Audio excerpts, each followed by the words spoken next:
How you doing, fan man? This is Chris Mizo here, and I got to talk to you about the RTX 4090's harness right here. And I'm pretty sure all of you are familiar with what's going on with their 12-volt high-powered connection here.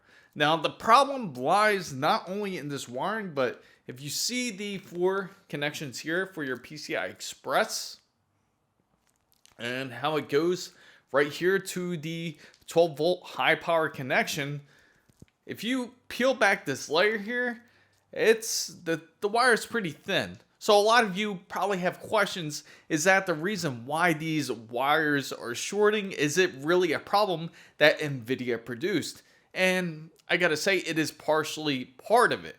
But I'm gonna go a little bit deeper and talk about it because I'm sure all of you are probably fearful and don't want to purchase a RTX 4090 and have your PC catch fire, because nobody wants that. That's the last thing you want to do, especially putting your family's lives in danger. There have been people reporting that their GPUs have been catching fire because of this connection. There's a lot more to that. If you notice the difference here, this has a lot to do with it, because here I have an actual 600 watt connection.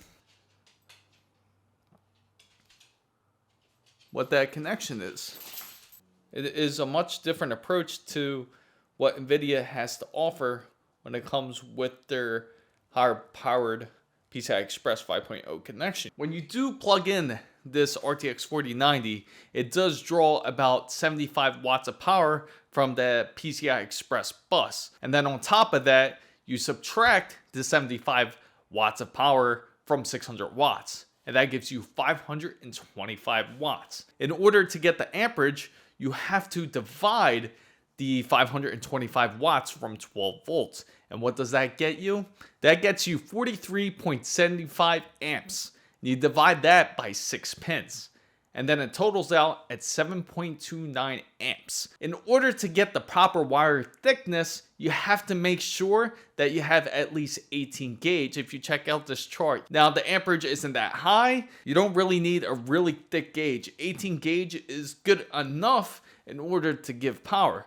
So where does the problem exactly lie? And I'm about to show you here. Cablemod put some information out on exactly how to treat these 12 high-powered wires, or these 12-volt high-powered wires. And it's to not bend it over 35 millimeters. Typically, when you hook up a GPU, you'll notice there is a slight bend. Typically, let's just use nvidia's PCI Express harness just for example's sake. It's a lot easier to bend here, right? You can bend it a lot easier, but it's not going to go to that extreme bend. Because as you all know, the RTX 4090's width is pretty wide. Some of them can go over 150 millimeters. A lot of cases that may not be good, because there are cases that are limited to 160 millimeters. You might be saying, well, there's 10 millimeters extra space. And that's not true, not for everybody. And the reason why I'm saying that is you also have to include the actual connection for your NVIDIA RTX 4090 plus this connection.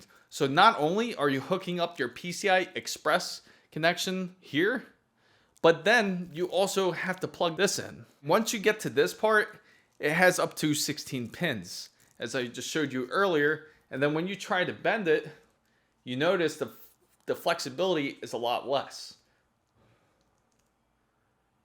That's about as far as it can bend.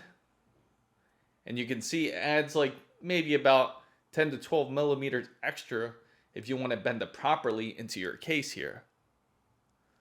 And then especially if you have a plastic panel that has some sort of indenture in there, some sort of contour design to where it pushes out into the cable a little bit more, or a glass panel that actually pushes it in, tempered glass would do it. And then that will essentially do this. And then you pay attention in here, you're going to notice that it's a lot of pressure up here.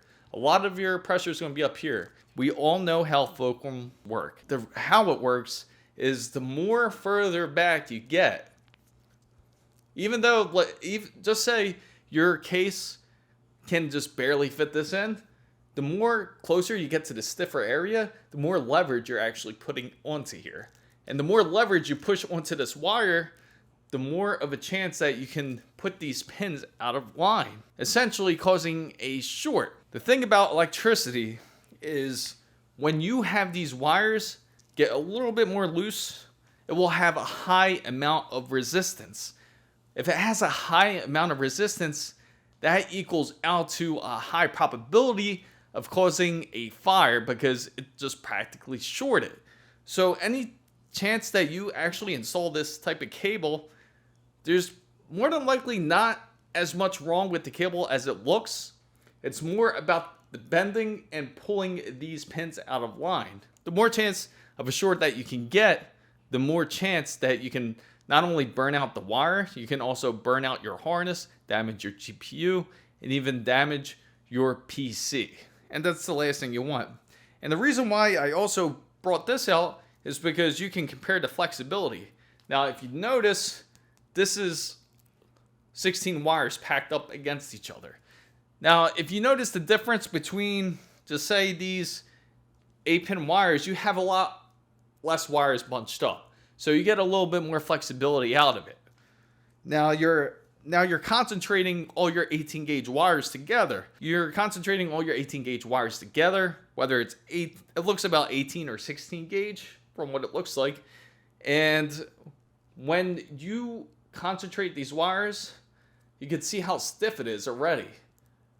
And this is even just on thermal takes connection here. There's a little bit more flexibility.